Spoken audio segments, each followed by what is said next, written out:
Hello dear student, स्वागत है आपका एक नए वीडियोस के साथ। आज हम पढ़ेंगे 12th फिजिक्स। देखिए क्वेश्चन से किसी रेडियो एक्टिव पदार्थ की माध्य आयु या औसत आयु जो भी एक ही होती है उसका हमें वांछित व्युत्पन्न करना है। तो इसका डेरिवेशंस करेंगे विथ इसकी थ्योरी के साथ। तो देखिए ये डेरिवेशंस आपको एंड तक जरूर देखना है ताकि जो भी बोर्ड एग्जामिनेशंस में क्वेश्चंस आए तो आप अटैम्प्ट अच्छे तरह से कर सको।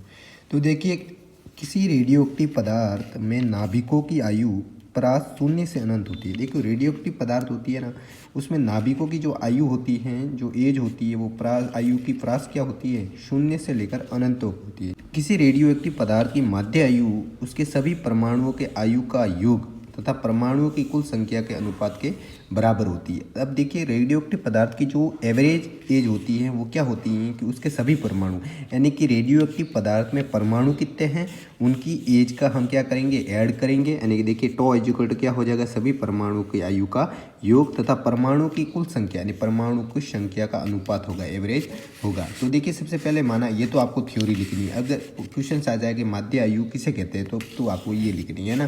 फिर देखिए इसका डेरिवेशन करेंगे। माना समय t इक्वल टू शून्य। देखिए जब हम टाइम जीरो लेंगे, time is equal to zero पर, अभी टाइम स्टार्ट हुआ भी नहीं है, पर किसी रेडियो एक्टिव पदार्थ में n नॉट परमाणु नाभिक है।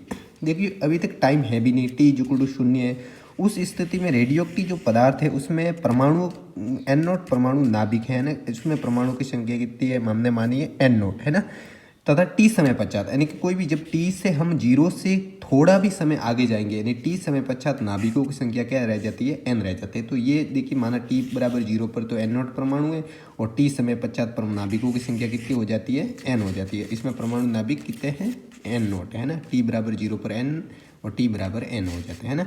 माना कि सूक्ष्म अंतराल, अब देखिए जो अंतराल लेंगे उसमें डी टी समय, अब देखिए जो टाइम अंतराल लेंगे, टाइम डिवीजन करेंगे वो डी टी सापेक्ष करेंगे तो डी टी समय में डीएन परमाणु विघटित हो जाते हैं, यानी विघटित यानी टूट जाते हैं ना। तो माना कि सूक्ष्म अंतराल डी टी समय में डीएन परमाणु विघटित हो जाते हैं। डी समय अंतराल बहुत छोटा है, जो डी समय अंतराल होता है वो बहुत छोटा होता है, अतः सभी परमाणु की माध्य आयु टी मानी जा सकती है। तो देखिए सूक्ष्म अंतराल जो डी समय होता है उसमें डीएन परमाणु टूट जाएंगे और डी समय अंतराल जो होता है वो बहुत कम होता है, बहुत लेस होता है, अतः सभी परमाणु की आयु हम क्या मानेंगे, डी की जगह डी नहीं मानकर टी मान लेंगे है ना। तो अतः सभी परमाणु के आयु का योग अब हम क्या मानेंगे, टी मानेंगे। तो देखिए सभी परमाणु का आयु का योग हमने क्या माना, टी, और परमाणु की संख्या कितनी है, डीएन परमाणु है ना। तो डीएन परमाणु विघटित हो जाते तो आयु का योग इज इक्वल टू परमाणु और जो जितने विघटित हो रहे हैं यानी टी डी एन है ना। तो हमने इसकी जगह देखिए यहाँ पर टी डी की जगह हमने क्या माना है, टी माना है। तो टी और विघटित होने वाले डी एन, तो इसको हमने समीकरण नंबर 1 दे दिया। हाँ देखिए अब देखिए जो परमाणु जो विघटित हो रहे थे तो वो कितने हो रहे थे, डी एन। तो minus D N upon D T is equal to lambda N. इसको यहाँ पर हम बार लगा देंगे, ठीक है।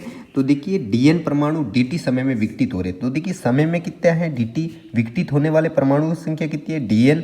तो माइनस यानी विघटित, माइनस इसलिए निशान हमने लगवाया है कि जो परमाणु हो रहे हैं वो टूट रहे हैं ना, विघटित हो रहे हैं, यानी कि माइनस हो रहे हैं, घट रहे हैं। तो इसका बार लगा देंगे और जो इसका वैल्यू आ जाएगी वो लैम्बडा एन के बराबर माननी पड़ेगी। तो इसका जब बार आपको पता ही है कि जो बार होता है मॉड्यूलस होता है, इसको मॉड्यूलस कह सकते हैं, ये बार है ना।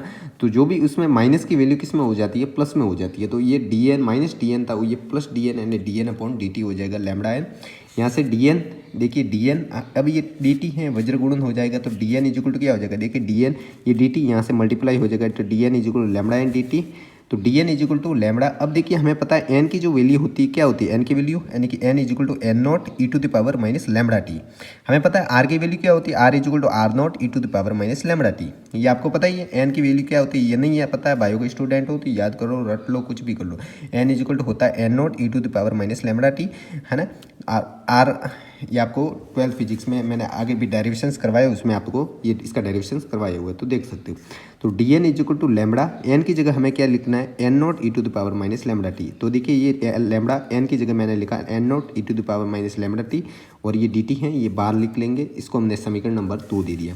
अब जो समीकरण 2 की वैल्यू है वो हमें समीकरण नंबर 1 में रखनी है। कहाँ रखनी है, जो समीकरण नंबर हमने 1 दिया था वहाँ पर रखनी है। तो देखिए आयु का कुल योग, हमने आयु का कुल योग ही कर रहे थे, वहाँ पर हम लिख लेंगे आयु का कुल योग क्या कर रहे थे, टी डी एन अब देखिए टी, अब डी एन की वैल्यू क्या आई है, ये डी एन की जगह हम पूरा लिख देंगे। तो देखिए टी, अब डी एन की जगह हमें क्या लिखना है, लैम्बडा। देखिए D N is equal to क्या है, lambda N not E to the power में लैम्बडा टी डी टी। तो lambda N not E to the power minus lambda T और डी टी, इसको हमने समीकरण नंबर 3 दे दिया। आयु का कुल योग क्या हो जाएगा, आयु का कुल योग यानी कि 0 से इन्फिनिटी तक, अनंत तक आयु का कुल योग हमें एवरेज टोटल निकालना है। तो टी, देखिए T is equal to lambda N naught, lambda का अंदर गुणा कर देंगे, lambda N not E to the power minus lambda T और ये डी टी, इसका हम करेंगे इंटीग्रेशन, समाकलन करेंगे, तब इसका आयु का कुल योग आ जाएगा, है लैम्बडा एन नॉट। तो ये हमने, ये स्थिरांक है, इसको हमने बाहर लिख लिया और 0 से इन्फिनिटी तक इसका इंटीग्रेशन करेंगे, T E to the power minus lambda T और डी टी के सापेक्ष, है ना। इसका हम इंटीग्रेशन करेंगे तो lambda N naught 0 to infinity, यहाँ से देखिए T E to the power minus lambda T D T, बात वो की वही है। तो देखिए लैम्बडा नॉट 2 बार लिख दिया, भूल हो गई, सॉरी। तो लैम्बडा यहाँ से एन नॉट, यहाँ से देखिए अब ये, तो देखिए यहाँ से जो इसकी वैल्यू आती है 0 to infinity T E to the power minus lambda T, हमें कोई यहाँ पर इंटीग्रेशन करने नहीं जाना है, नहीं तो लेट हो जाएगा। तो हमें केवल इतना याद रखना है कि 0 से infinity T E to the power minus lambda T का इंटीग्रेशन 1 बाई लैम्बडा स्क्वायर होता है। तो लैम्बडा एन नॉट, इसकी जो इंटीग्रेशन वैल्यू आएगी 1 अपॉन लैम्बडा स्क्वायर आ गई। अब देखिए यहाँ से लैम्बडा स्क्वायर कट जाएगा, आयु का योग क्या हो जाएगा, यहाँ से लैम्बडा स्क्वायर कट जाएगा तो एन नॉट अपॉन लैम्बडा हो जाएगा, है ना। तो आयु का कुल योग हो गया एन नॉट अपॉन लैम्बडा। अब माध्य आयु, एवरेज आयु निकालनी है, तो क्या होता है, आयु का कुल योग, योग बटा संख्या, तो एन नॉट अपॉन लैम्बडा बटा संख्या। यानी पहले हमने परमाणु कितने माने थे, टी बराबर 0 पर हमने परमाणु कितने माने थे, एन नॉट माने थे, तो एन नॉट से एन नॉट कट जाएगा। तो माध्य आयु को टॉ से डिस्क्राइब करते हैं, तो माध्य आयु टॉ इज इक्वल टू क्या हो जाएगा, एन नॉट से एन नॉट कट जाएगा तो 1 अपॉन लैम्बडा आ जाएगा। आपको पता है कि यहाँ पर आयु का योग बटा संख्या होता है, फॉर्मूला माध्य आयु का। तो योग तो ये आ गया, अब संख्या कितनी है, अब टी बराबर हमने कितने माने थे परमाणु, एन नॉट परमाणु विकसित होते हैं यानी 0 पर, तो एन नॉट से एन नॉट कट गया तो 1 अपॉन लैम्बडा। तो यही आपका संबंध है, ये इंपॉर्टेंट है, इस पर न्यूमेरिकल्स भी पूछते हैं, tau is equal to 1 upon lambda पर, तो ये आपको याद रखनी है। तो ये है समीकरण number 4 hence proved. Thanks for watching the videos, मिलते हैं नई वीडियोज़ के साथ, तब तक के लिए धन्यवाद। अपने साथियों के साथ वीडियो को शेयर जरूर करना और